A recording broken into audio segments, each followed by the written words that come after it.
I am Beau Benson, and we were just talking. My main day job, I guess, is I teach. I'm the orchestra director for Midway Independent School District, which is just right down the road here, kind of the suburbs of Waco. And we have, I don't know, I've got 4 orchestras that I lead at the high school, and then I do 1 or 2 at the middle school, and help out with the my student teacher in the fall just walked by.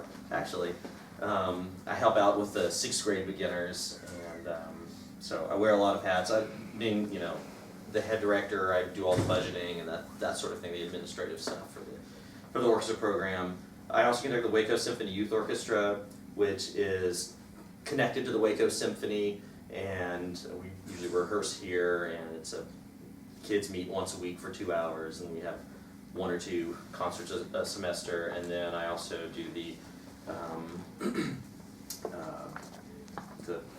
orchestra in Oregon, the Oregon East Symphony, which is a regional per service professional group that we do 3 rehearsals and then the concert. And I do 3 or 4 concerts a year. They have other things. They have a chamber music series and a chorale, like a community chorale that's attached to the orchestra that we have a chorale director who does that. When we do combined choral orchestral things, I'm usually the one who conducts, but someone else prepares the chorus because they meet on a weekly basis leading up to the concerts. And I've also done, I've worked with college orchestras when I was in grad school, doing my DMA, that sort of thing. I was instructor of record for the campus orchestra for non-majors. I've conducted all volunteer orchestras. The Mason Symphony was a volunteer orchestra in the next town down the highway from Lansing when I was at Michigan State.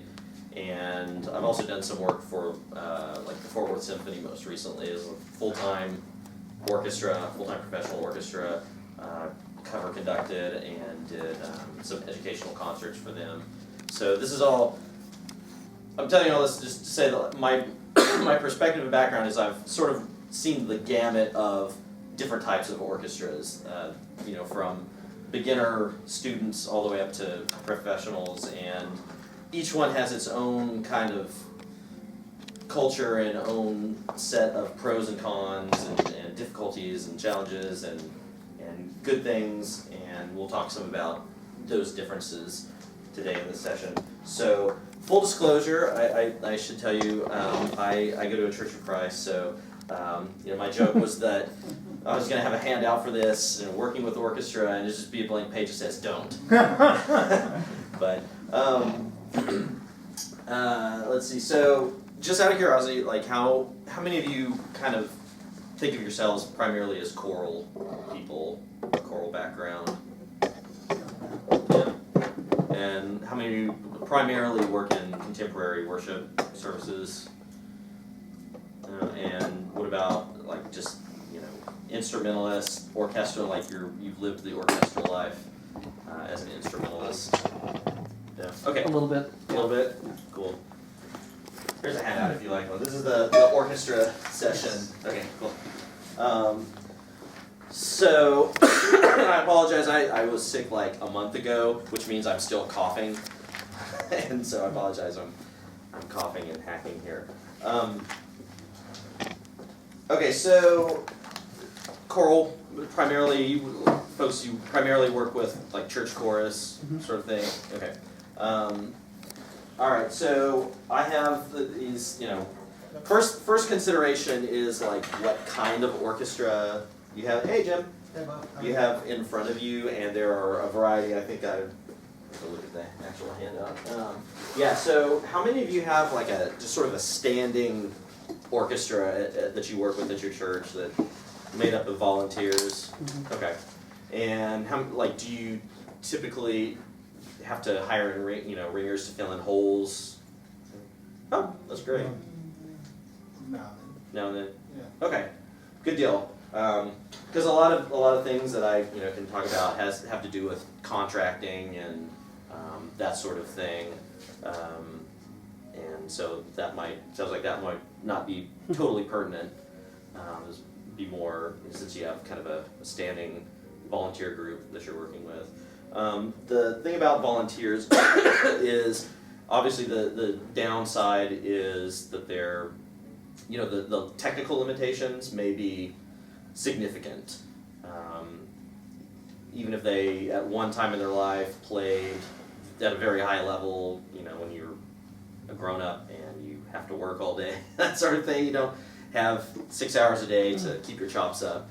And that can be, especially in more contemporary arrangements, a lot of times I've found, and you see this in the pops music, on the orchestral side, we do a pops concert, that stuff is really hard. A lot of times because the arranger, maybe it was a pianist that doesn't really understand the way the instrument works and how the notes lay, or lie, or whichever the correct word is, and you get things like 3 octaves higher than they need to be, and just not super friendly to just the technical limitations that someone who doesn't get to practice all day, every day, might be facing. Thank you.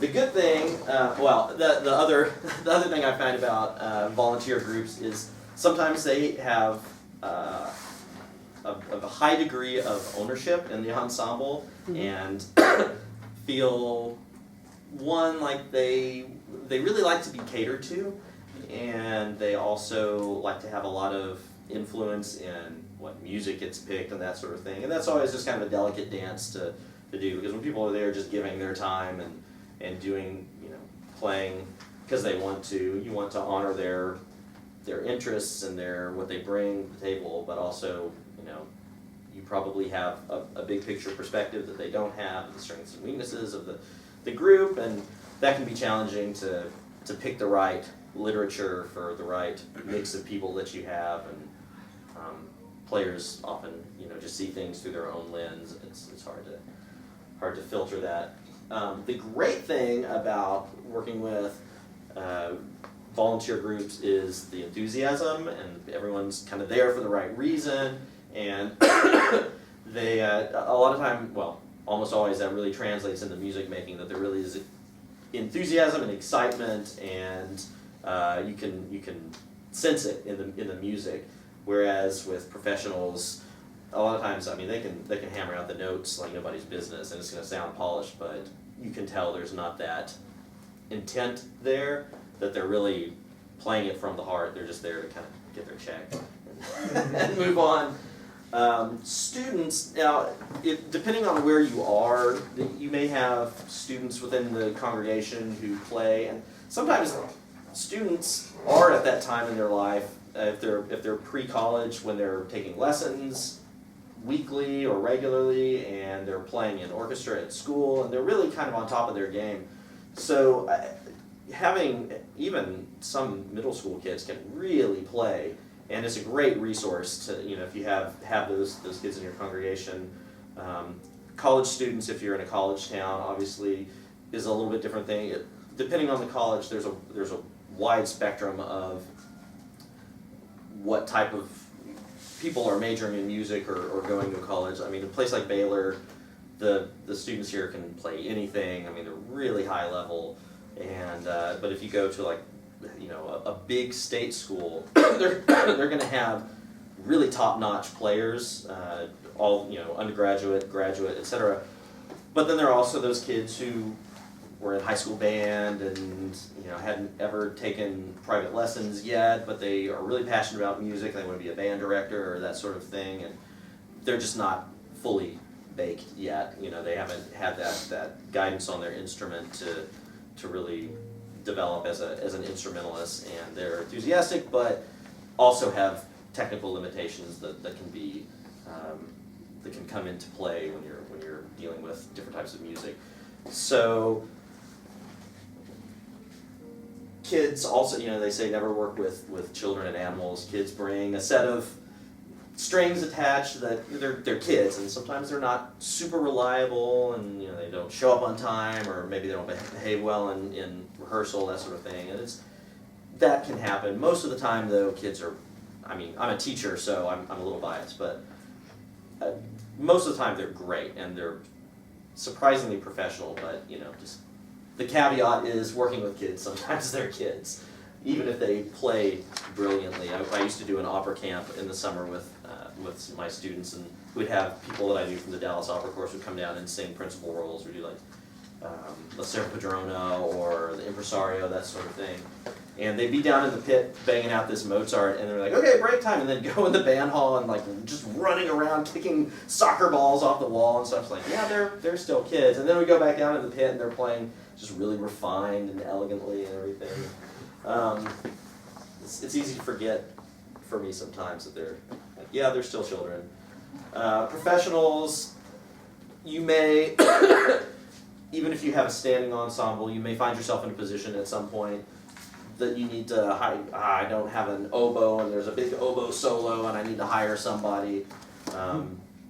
Obviously, there are a lot of, just the psychology of professional gigging musicians is very different than the psychology of, someone who's a lawyer and just likes to play and, is doing it because they want to. There are, I don't want to spend too much time on this because it doesn't seem like it's the most pertinent thing to what you guys are doing, but you may or probably even have your own horror stories about working with some fire-breathing freelancer that just is testy and inflexible and that sort of thing. There are a lot of things that you may not even think of. They have expectations about the way things are, the way rehearsal's going to go that you haven't even considered. When I did this series of educational concerts for the Fort Worth Symphony this past fall, it was a little bit of a culture shock for me just because I hadn't worked a lot in that world. I came in one day, it was in Mansfield actually. I came in the morning, set my score out, and the orchestra was starting to arrive. When I went to put my score down, there was a thermometer on my music stand, and I didn't think much about it, and you probably know where this is going. I discovered that there's a union regulation that the orchestra won't play unless it's 68 degrees in the performance venue, and it was currently 67.5 degrees. So until it reached 68 degrees, once it reached 68 degrees, it had to hold there for 15 minutes before they would play a note. And should it dip below 68 degrees, and this apparently had happened the previous year, that you go and play in a elementary school gym or something, you don't always have great control over the climate. But if it dips below or goes outside the window, the personnel manager just has to come out and be like, sorry kids, no more concert, and they don't play anymore, which to me seems, like it was crazy to me because I was like, man, I had class in a hallway for 2 years. Like, I think about the band out there marching around in the rain and stuff, and like, 67.5 degrees, can't do it.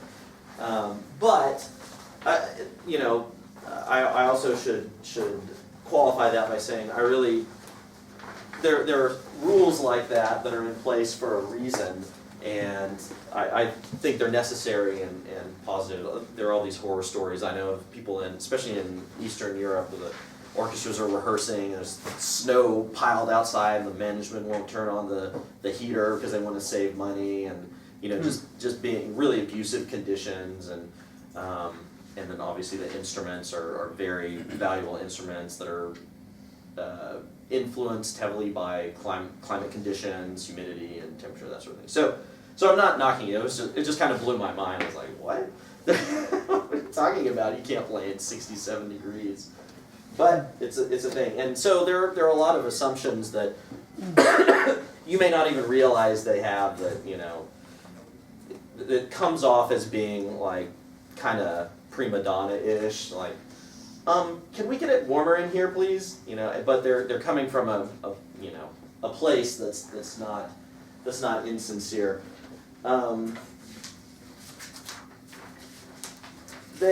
Pros can get kind of jaded, and they think, I'm supposed to be playing the New York Philharmonic, but here I am, I have to do this gig, that's beneath me, that sort of thing. You'll encounter that occasionally, and sometimes they can be they won't hesitate to throw your shortcomings in your face. I remember covering a production of, what was it? It was Don Giovanni up in Dallas one time, and I was the backup conductor, and the conductor, they had hired an orchestra, it was all people from the Dallas Opera Orchestra, and the conductor was the choir director at one of the colleges up there, and so the Dallas Opera Orchestra, if you, and we'll talk about this more later, they play really far behind the beat, and I don't know if you've ever seen this or encountered it, where you give a downbeat and you go, bum, like that, and it comes like half a beat after you give the beat. Have you ever experienced that or seen that? Mm-hmm. Yeah, so the Dallas Opera Orchestra, and I've talked to people that I know that play in the orchestra about it, and there are times that the conductor will give like, bum, and it'll give a cutoff before any sound even happens, and that's a whole, we can talk about that more down the road, because if you encounter it, it's really bends your mind until you get used to it. When you have a mix of players, especially when there are amateurs mixed in with professionals, that sort of thing, it becomes a kind of a tricky dance to keep the advanced players engaged, but not lose the ones who are struggling to get the notes. And a lot of that has to do with the music you pick and how you rehearse it, and if you tweak the parts a little bit to make it more playable, that kind of thing. That's a whole other discussion. So the other thing I wanted to mention, depending on where you live, like here in Waco, if you wanted to do like, we're going to do, I don't know, St. Matthew's Passion, and I want to do it on period instruments, I don't think we could make that fly in Waco. There's just not enough people who freelance on period instruments here. But in Dallas or Austin or Houston, you could, if you wanted to, you could hire people who have the instruments and have the background. And I brought, this is a viola da gamba, the bass viola da gamba, show and tell time. This is like, these are called for in like the Bach Passions. And it's just this is not something you encounter in 99.9% of the music you'll encounter. It's kind of a goofy instrument. It's tuned almost like a guitar, and it was way more out of tune than I anticipated. So, but you get the idea. It's natural gut strings. So it has this timbre that's unlike modern synthetic or steel strings. And I'm not a great gamba player, but and there's generally you play straight tone on Baroque instruments with no vibrato, and you get this nice kind of swell. The bow is uneven in its weight, so different parts of the bow have different colors and different, how much it opens up the instrument. And it's a really beautiful thing if you can get it. But, obviously, it comes with its own set of challenges because, number one, you got to find the people who have the instruments and are available to play. And tuning is a real issue because natural gut strings are incredibly susceptible to climate conditions, so a breeze can roll through and just knock the entire thing out of tune, and then it just is going to be out of tune. And because the natural gut strings don't have the tensile strength of synthetic or steel strings, the pitch standard, or generally like you go to any piano in the school, it's probably going to be tuned at A440. These, the standard and the pitch standard is that's a whole nother lecture. But the standard for just your general early music gig is going to be A415.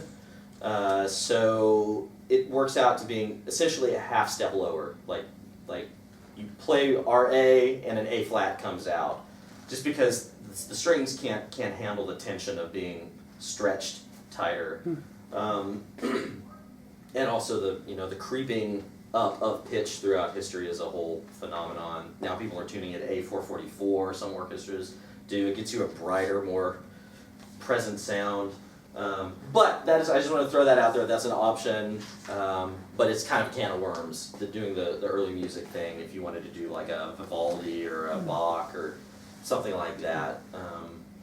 And also, I just wanted to show off my goblet. Okay, so I just want to pause right now because, like I mentioned, I have more things to discuss than I could possibly get to in an hour. And you all have kind of my list of topics. Are there anything that you guys would like to kind of make sure I delve into? And I've been yammering now for like 30 minutes. It's better, I would be very content to make this more a conversation. Yeah. A good source of a go-to that you kind of let us know what the instrumental arrangements are generally church music. I mean, there's a lot that different publishers and different names that you associate with the good arrangements, various levels of orchestral music that can be played by your orchestra, depending on level 1 through 5 or whatever. Okay, so you're, if I hear you correctly, you're like kind of a graded list. Like where you can know, okay, this is going to be difficult, or this is going to be about medium, that kind of a, is that what you're asking? Resources for... Some of the great orchestrators, arrangers, I guess each publisher, music company has them, but yeah. Is there some kind of a go-to place that you or someone has put together for church music? For church music, no, not that I'm aware of. And church music gets kind of, it's tricky because you're dealing usually with choral forces and instrumental, and the two are not necessarily, it could be really hard for the chorus and easy for the orchestra or vice versa. Because there are so many variables, it's hard to really put slap a number on it or something like that. As far as, are you familiar with like the prescribed music list for UIL? Oh, I'm familiar with that. Yeah. As far as there being an equivalent for church music, I'm not aware of it. It's just, you have to, I think, case by case. I'm sorry to say. As far as, and are you thinking more in terms of like standard lit type of like Bach, Mozart, or more contemporary? In terms of church offertories, anything from traditional hymn arrangements to contemporary, things that are used in actual church services. In like here's an instrumental piece, there are different names, David Winkler, Camp Kirkland, oh yeah, he's got all the Glory series and all the stuff. Shannon Fox is a publisher.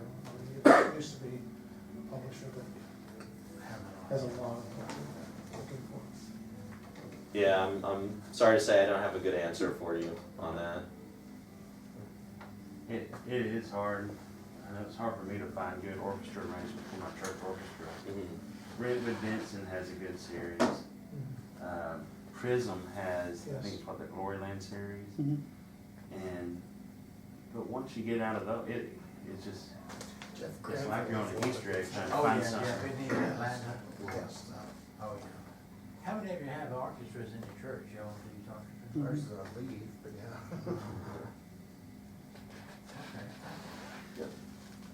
yeah.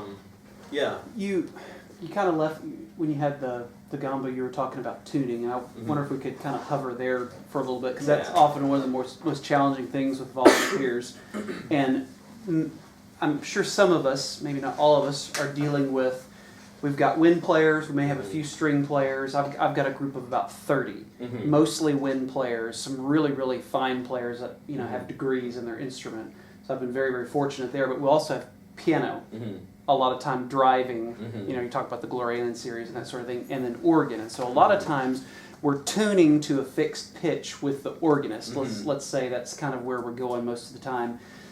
Can you just kind of share your thoughts on how to help folks of all different levels of instruction and schooling, whatever, tune their alto sax when they're listening to this pitch from the orchestra or tune? I mean, not specifics, but Yeah. generalities. Yeah, that's a really good question, and I'll tell you, like, even with the pros I work with in Oregon, like, this is a constant thing, because if you're playing with the same group of people every day, like, you know, New York Philharmonic or something, Yeah. you learn each other's tendencies. You're like, oh yeah, this guy is bassoon, the D is kind of sharp, and you know how to meet in the middle on that. But if you don't play together a lot, then you don't necessarily know those things. If you're sitting next to somebody that you haven't played with before, there really is a learning process of just like how you meet in the middle on these things, and particularly with winds. So without a fixed pitch instrument like organ or piano, orchestras play just intonation. So like the octaves and fifths and fourths are in tune, and then they adjust the thirds. And like a major chord, I think like a major third, generally you have to lower by, I think it's like 14 or 15 cents for it to sound in tune, which is quite significant, really. I mean, I know, like, playing on a violin, F sharp is the one, like F sharp on the E string. If you're playing a D major chord, it feels like you're playing super flat on that F sharp, but it is right in the harmony. So there's only so much you can do on an individual basis, but you can't go over there and like jiggle it around in their embouchure for them, but you can create an atmosphere in which people are thinking about intonation. So a lot of times, you're dealing with just getting the music together, and I don't know, how many rehearsals do you typically get for? My group rehearses weekly. So like one rehearsal and then Sunday. Exactly. Play. Yeah. So you don't have the time to like just go through everything and tune it. No. It becomes about figuring out what to fix that's going to fix other things, and part of that is just creating that environment where like people are thinking about it. If people aren't thinking about tuning, then you can forget it.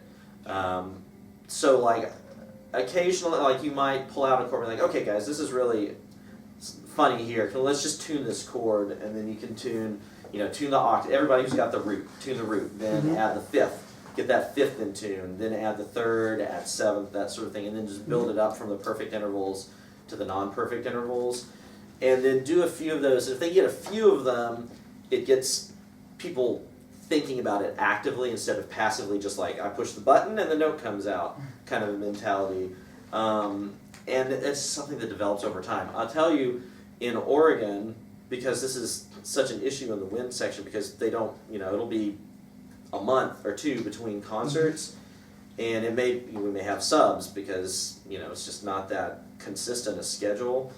I've actually started doing, on the first rehearsal, I'll have 3 rehearsals in a concert. The first rehearsal, I will actually schedule it such that when it gets to the break time, I'll say, okay, strings, go out of the room, go have your break, be back at this time, and I'll just work with the winds, and we won't even work on the music. We'll do Remington drills, we'll tune intervals, we'll do arpeggios. I like to do a thing where I say, okay, everyone play, like we're going to play a B major chord. That's always a really out of tune one.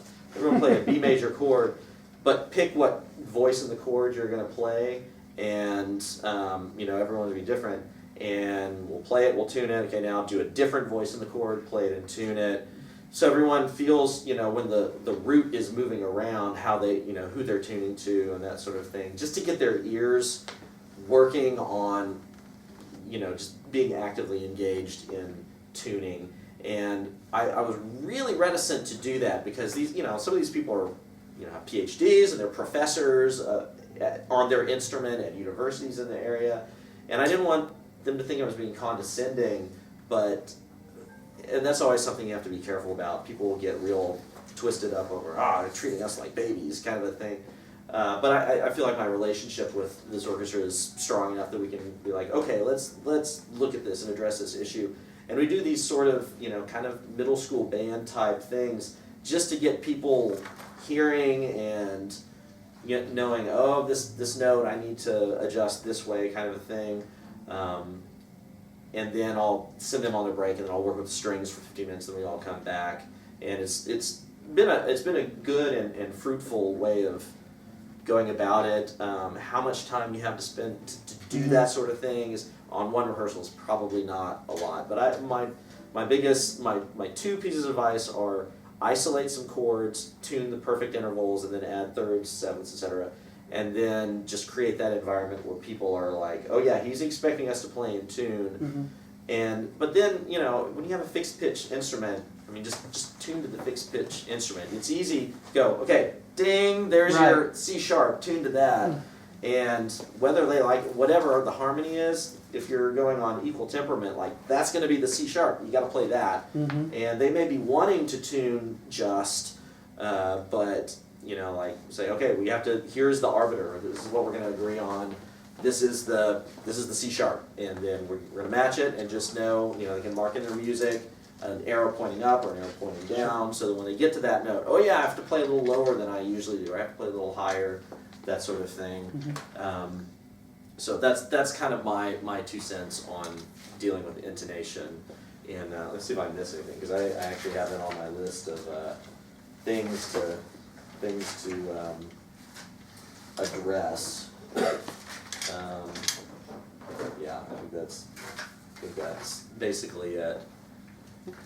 Yeah.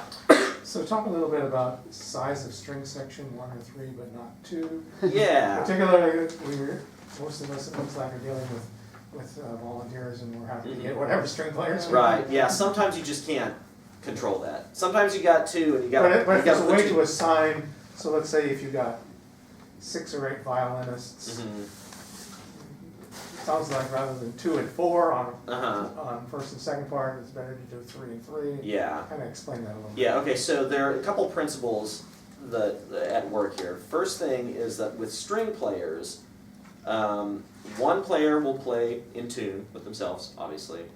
3 players have one person to be the tiebreaker, and it'll pull the intonation into the middle, and everyone will kind of play in tune.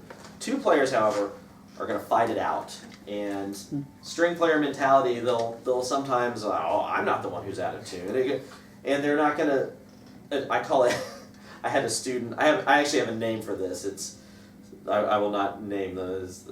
A dear friend of mine now. He's like becoming a lawyer, I think. But when he was the principal cellist when I started teaching at Midway, and he was this guy who's just like, I am the right one. Everyone tuned to me. Like for better or worse, he was like, my pitch is the correct one, and he would never adjust. And sometimes you just have to be the one who adjusts. Even if you're right. If everyone else is playing a little low and you're playing the correct pitch, guess who sounds like they're out of tune? You do. So we'll call it John Doe syndrome. We'll just call him John Doe. And so generally with strings, you want to either have if you have 2 people, it's better to have 1 or 3. Just 2 people will fight on the pitch. And so that being said, there are a couple different ways of approaching seating people in the 2, like violin 1, violin 2, and there's the traditional thing that everyone thinks of is like in high school, like okay, we're gonna have a chair test, and we're gonna put the best player in the front, and then just rank it back from there. And even with my high school and middle school kids, like I just don't think it's a productive way of doing it for several reasons. First of all, what class do you take a test in, and then they put all right, we're going to put the person who did the best on the test here at the front, and then put everybody ranked going back, like the phone would be ringing off the hook from parents, like, why did you put, so, and a lot of times it's the weaker players who need to sit with a strong player, and they can do things you would never think they could do, just because they have it's really greater than the sum of its parts. And finding who works well sitting next to each other is kind of an art.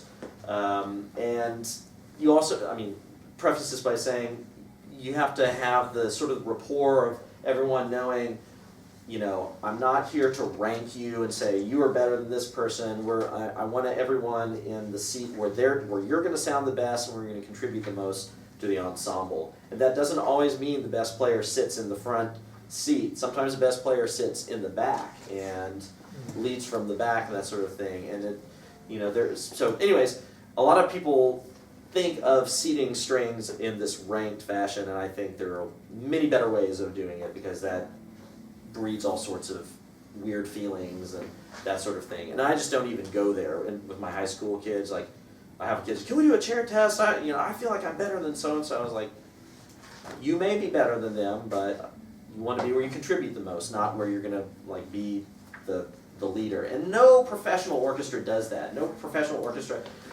when someone retires, like, okay, we're going to have to reseat the section, we're going to have a playing test. Like, it just doesn't exist.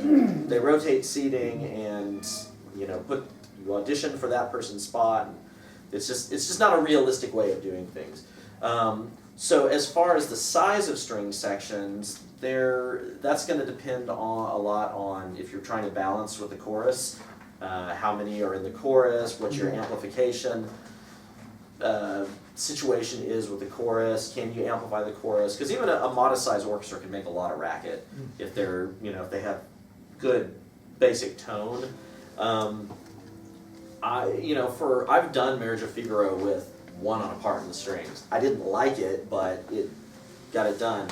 Generally, like for Baroque music, you can go with like one on a part, or like 3 firsts, 3 seconds, 1 viola, 1 cello, 1 bass. That'll get you a nice Baroque. I mean, with our period instrument ensemble at Midway, we do that. It's 3-3-1-1-1, and classical music, you might want a few more. You could go like,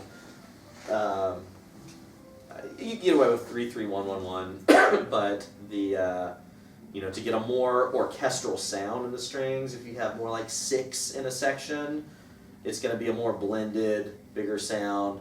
Not necessarily a bigger sound, but a more forgiving sound and a more, you get that velvety string sort of tone, as opposed to having individuals kind of sticking out. There's a lot of strength in numbers. If you're going to do, I don't know, Carmina Burana or something, you're going to want a big string section.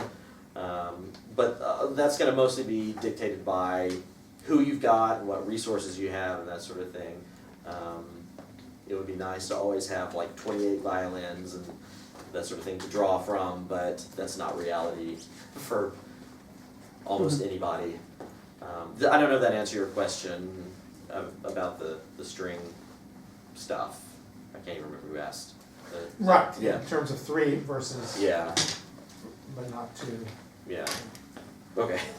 The intonation, primarily that intonation Yeah. issue.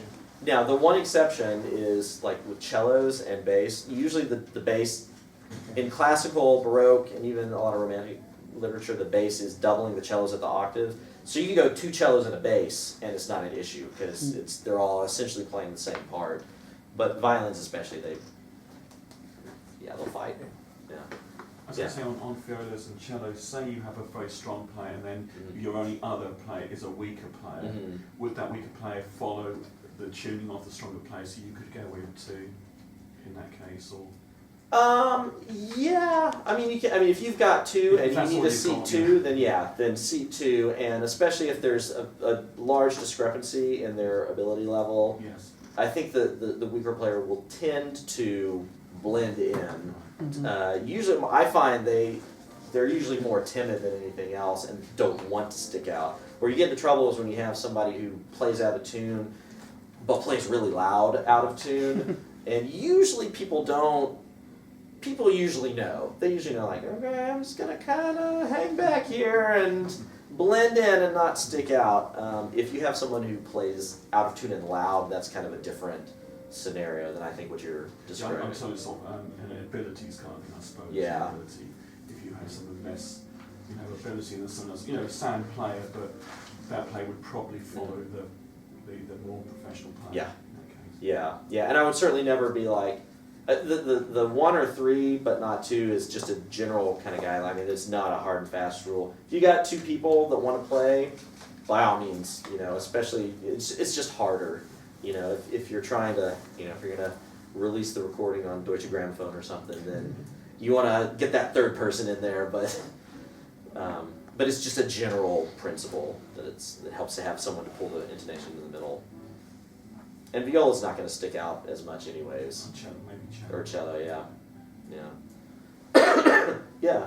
So for someone who doesn't work regularly with an orchestra or even a smaller ensemble in general, but say you're preparing to do a work that incorporates it, what are your suggestions for preparing for like rehearsing with those instrumentalists, whether or not they're volunteered or paid or whatever? Yeah.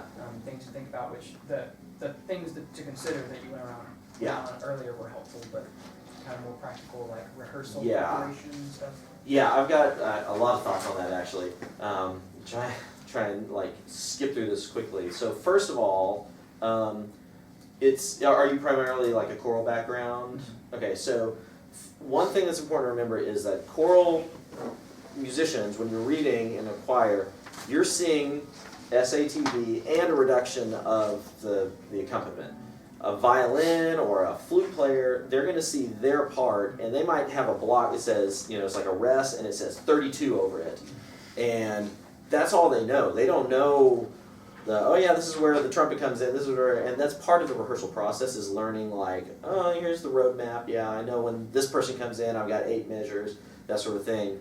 If it's a standard literature piece, like I really try, for my students, I try and impress on them, listen to it with your part ahead of time before the first rehearsal. Like there's no excuse not to do that if you're doing like Vivaldi or something like that. But that being said, that's not going to be reality for everyone. I mean, there are going to be people who show up, and it drives me crazy, but people, my orchestra and organ, show up not having listened to the piece with their part. I had some of that on my last concert, even a Cesson piano concerto. And the French printing can, like the quarter notes look like eighth notes, and 3s and 5s are hard to read, and people kept coming in at the wrong time. Oh, is this a 3 or a 5? Like, if you had listened to it, you would know. But that's my cross to bear. So that's the first thing, is that the instrumentalists are not going to know the big picture, so they really need to see the notation in your conducting. They need to know, okay, 1 measure rest, 2 measure rest is like the count on Sesame Street, because if you're living in the world of like, dealing with diction and that sort of thing, and, you're trying to get people to do things that they're not relying on the organization of the notation, you can do all sorts of stuff, but when instrumentalists are trying to like just know where they are, it gets really confusing. They start seeing that and that sort of thing. So like, clear downbeats is like a biggie, and that's sort of like the archetypal complaint about choral conductors, that instrumentalists were like, I can't follow, I don't know where the downbeat is, I don't know when to come in, because it's just kind of a different, dealing with voices requires different information than when you're playing an instrument and you only have your part. The other thing is work from the orchestral score. My students accompanied the all-region choir. It was over here in Jones Hall. It was a couple of years ago, and they, for whatever reason, they're like, hey, would you guys accompany the all-region choir? I'm like, okay, sure. And there was like Zadok the Priest, Handel Coronation Anthem was one of the pieces, and the conductor had learned the piece from the vocal score, and it gets to the end. I don't know if y'all know the piece, but it's like a real typical Handel thing. You're going da da da da da da da, and then at half times, and it is a big bum bum bum bum bum bum bum bum bum bum sort of thing in the timpani and trumpet. Well, that didn't make it into the piano reduction, so I got to the end, and the whole thing fell apart. And they're like, what happened? What was that? Because it's not in the piano reduction, the timpani part. And so we spent like 10 minutes with the conductor trying to figure out how to conduct it. And like, okay, I'll do this, and then when I go like that, then you do this. And it was funny for me watching like high school kids be like, what's happening here? And there's a cellist sitting on the front who's now going to New England Conservatory, and he started, I think that it is stand part like grab his hands like, just don't. It's like don't try and help out. You're just gonna make it worse. And we got some sort of weird ad hoc way, like I'm going to conduct this and I'm going to do this with my arm, and then you do come in and it all would have been, you know, in the moment when you're up in front of everyone, like it's really hard to like just think on your feet like that. Like no matter how much experience you've got, when you're throwing a curveball, it's tough. So yeah, make sure you're working from the orchestral score so you don't get thrown a curveball like that. So let me check my list because there are a few things that I meant to mention. One thing, yeah, so just the clarity of the conducting and, okay, on the list it probably says 2 or 4. This is a pet peeve of mine. You'll get the hand, are you in 2 or 4 here? And I always just say, well, if I'm going like this, I'm in 2, and if I'm going like this, I'm in 4. And you should probably know this without asking me. But people really, you know, like, sometimes people, because they're counting rests, is like, okay, he goes into 4 here, and then I know where I am, because that's where he went into 4, and it helps them keep the roadmap. The other thing is, like, you'll get these questions, and sometimes they sound confrontational.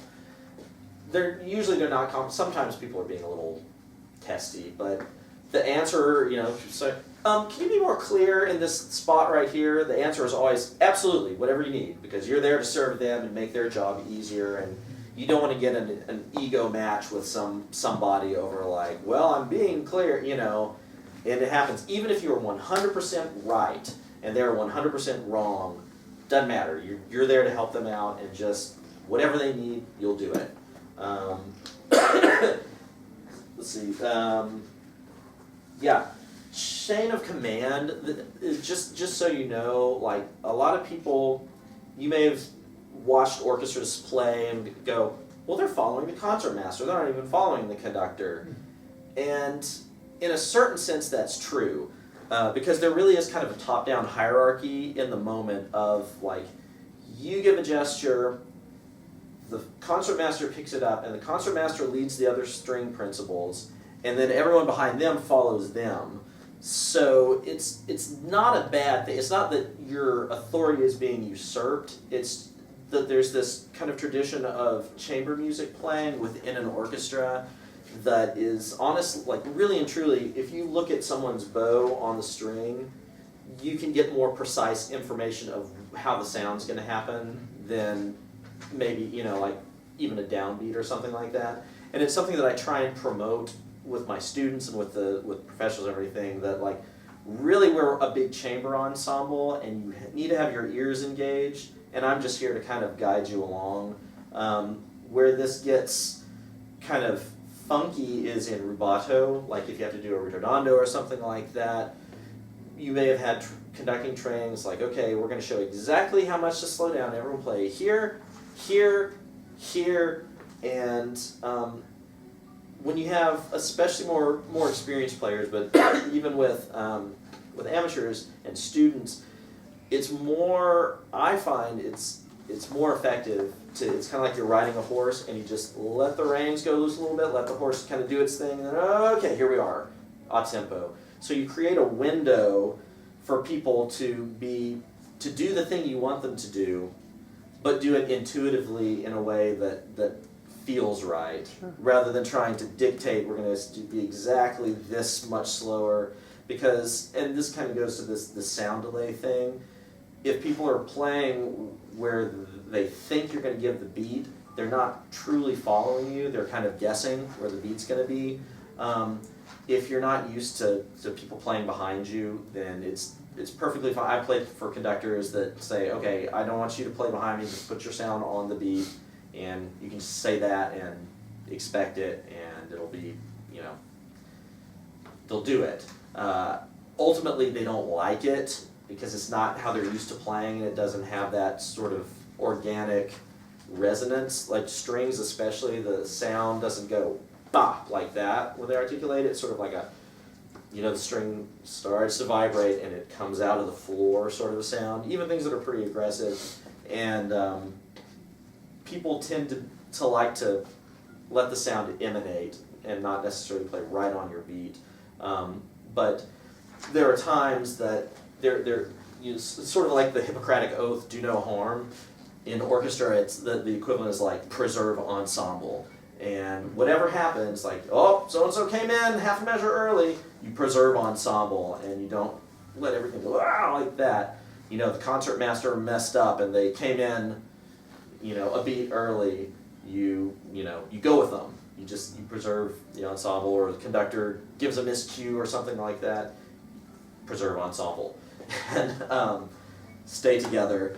And that's largely done by listening and just watching each other. Like, we used to watch really good orchestras, like they're really moving together and leading each other, and that's not a bad thing. That doesn't mean they're usurping the authority of the conductor. It means they're one organic unit with unanimity of purpose. What time is it? We finish up at 3:30, is that right? Mhm. Yeah. Mhm. Okay.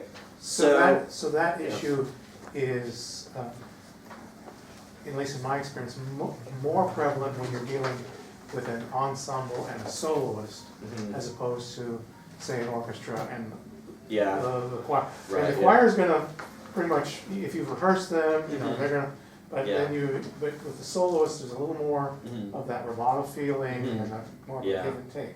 Yeah. So that's a little more, Yeah. And the other thing, when you mentioned in choir, because they tend to be at the back, right, players who are in the back, usually the loud instruments like trombones and stuff, they probably cannot hear the rest of the orchestra when they're playing. And this was something that only recently, like, really I understood that, like, yeah, you can't hear what the violins are doing. Like, you're only going on the visual, Mm-hmm. you know, and you're playing with your section and that sort of thing. So I try and encourage the strings to listen back and play with the loud people in the back. There's a lot of times, and I had this girl, she was brilliant. She would always, concertmaster would always come out ahead of the brass. Like, just play with them. Takes her sound a little bit more time to get up here. Just play with them, because they can't hear you. They can't play with you. There's no way. So yeah, that's also an issue. Try and listen back. That depends on the hall too. Yeah. Mm-hmm. Yeah, and I like Mark Schubert teaches trumpet here. I was talking to him one day, and he was talking about when he was a student in Boston, he would go and watch the Boston Symphony perform through a hole in the stage door because his teacher was playing.